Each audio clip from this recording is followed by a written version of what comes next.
एक और बड़ा फैसला मरकजी वजारत दाखिला की दरख्वास्त पर लिया गया है और एक अहम पेशरफ्त हुई है जम्मू कश्मीर यूनियन टेरिटरी के अंदर। और इस पेशरफ्त में काबीना की तकर्री की जो कमेटी है ACC जिसको आप कहते हैं, उसने एक बड़ा फैसला लिया जहां मरकजी वजारत दाखिला की दरख्वास्त पर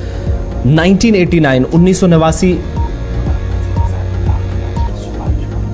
मरकजी वजारत दाखिला की सिफारिश पर 1989 बैच के जो IAS अफसर हैं अतुल डल्लू, जो आपको याद होगा जम्मू कश्मीर के अंदर इनकी तवील खिदमात महकमा सेहत में भी रही हैं, एनिमल हस्बेंड्री डिपार्टमेंट में भी रही हैं, इनको एक बार फिर से कबल अज़ वक्त जम्मू कश्मीर वापसी का हुक्म दे दिया है। तो अतुल डल्लू की मरकज़ के ज़ेर इंतज़ाम जम्मू कश्मीर में वापसी हो रही है क्योंकि काबीना की जो तकर्री कमेटी है वजारत दाखिला की सिफारिश पर अतुल डल्लू की कबल अज़ वक्त वापसी की मंजूरी मिल चुकी है सरकारी सतह पर। अतुल डल्लू जो इस वक्त वजारत दाखिला की जो बॉर्डर मैनेजमेंट डिपार्टमेंट है उसमें सेक्रेटरी के तौर पर तैनात थे और जून 2023 में आपको याद होगा 13 जून को उनकी ट्रांसफर हुई थी और 14 जून को उनने नई दिल्ली में ओहदा संभाला था। तो उसके बाद जून से लेकर अब तक वो नई दिल्ली के अंदर बॉर्डर मैनेजमेंट में ही खिदमात अंजाम दे रहे थे, लेकिन यूनियन टेरिटरी में उनकी कबल अज़ वक्त वापसी को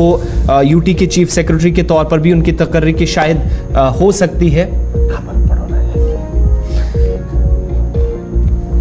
और अब जब उनकी वापसी हुई है तो आने वाले दिनों के अंदर एक नई जिम्मेदारी जम्मू कश्मीर के अंदर उनको दी जा सकती है। इससे पहले वो रिटायर हों उससे पहले एक बड़ी जिम्मेदारी यूनियन टेरिटरी के अंदर उनको दी जा सकती है। तो 14 जून के बाद वापसी अब नवंबर में अतुल डल्लू की जम्मू कश्मीर हो रही है। जम्मू कश्मीर के अंदर नए चीफ सेक्रेटरी के तयन को लेकर भी रेस तेज हो गई और नए चीफ सेक्रेटरी की तलाश को लेकर मरकजी वजारत दाखिला के अंदर भी कई बड़े फैसले जो है वह लिए जा रहे हैं, जिसके तहत अतुल डल्लू जो 5 साल पर डेप्यूटेशन पर बाहर चले गए थे उन्हें वापस जम्मू कश्मीर जहां एक तरफ से भेज दिया गया, वहीं पर यह कयास आरायाम भी तेज हो रही है कि अतुल डल्लू अगले चीफ सेक्रेटरी हो सकते हैं। लेकिन पावर कॉरिडोर और दिल्ली की मरकजी वजारत दाखिला के जो जराया है उनके मुताबिक 2 बड़े नाम इस वक्त मरकजी हुकूमत के सामने है, मरकजी वजारत दाखिला के सामने है, जिन्हें देखा जा रहा है और परखा जा रहा है। एक अतुल डल्लू साहब जिन्हें वापस जम्मू कश्मीर के लिए भेज दिया गया है और उसके साथ साथ RK गोयल साहब जो होम सेक्रेटरी इस वक्त है। ये 2 टॉप मोस्ट